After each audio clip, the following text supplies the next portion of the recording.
you are an NRI, how many days did you spend in India this year? 90, 140 or 200? You have to be careful that one number could decide whether you save lakhs or lose them. Because in 2025, the tax rules you knew in India have been torn up and rewritten. From residency tests to higher TDS, brand new capital gains slabs, and even a shifted ITR deadline. You miss a detail and it will cost you big. Hi, I'm Mohini, and today I'll break down the 2025 NRI tax shakeup with a simple checklist so you stay one step ahead. I know you must be thinking, why should you care? Because a small mistake like miscalculating your days or missing a TDS form can trigger notices, heavy withholding, or even surprise tax bills.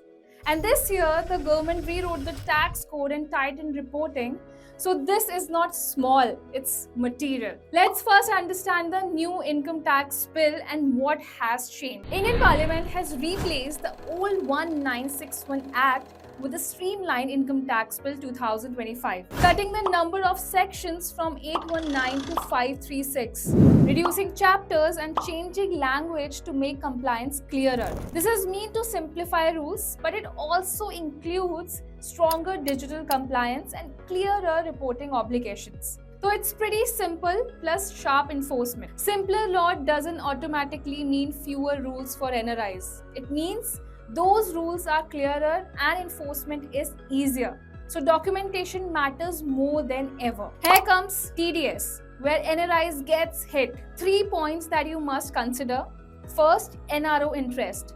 Usually taxable in India, and banks may deduct TDS at higher rates, commonly up to 30% plus surcharge and cess, unless you provide proper documents or claim treaty relief. Now, second is property sales. Buyer deducts TDS under Section 195.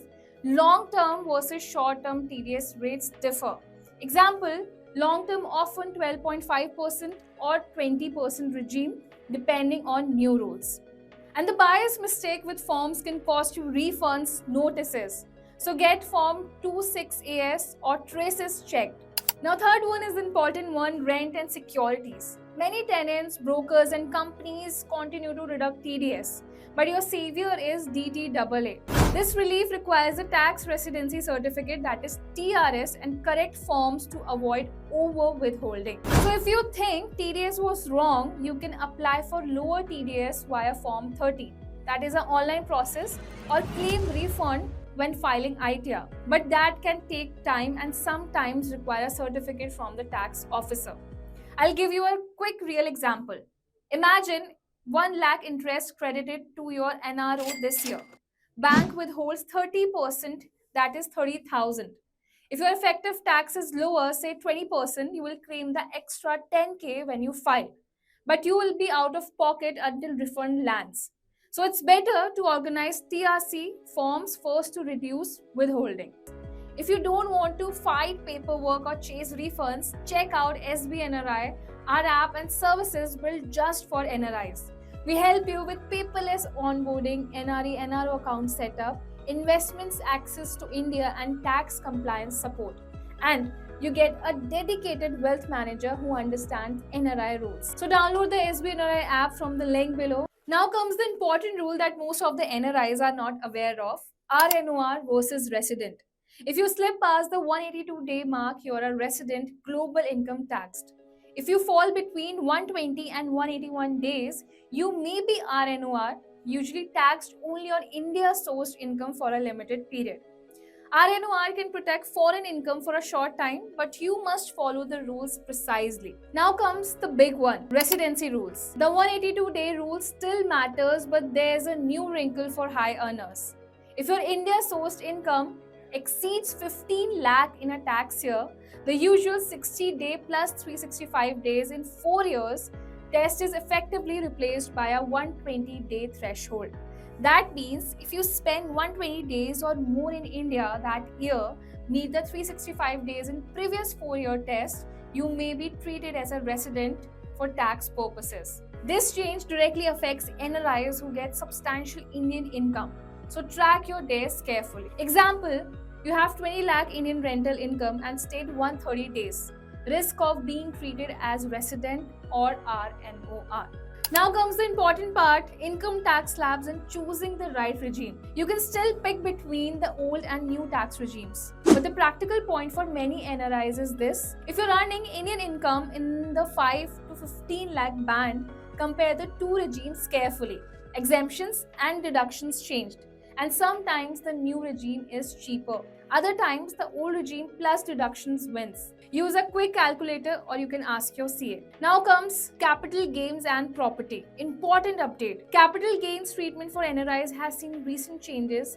Long-term rates and indexation rules were simplified for some asset classes, which can change whether your effective rate goes up or down. Also, buyers often deduct a higher TDS at source for NRIs. Double check the TDS certificate and make sure you file ITR to claim the right tax relief.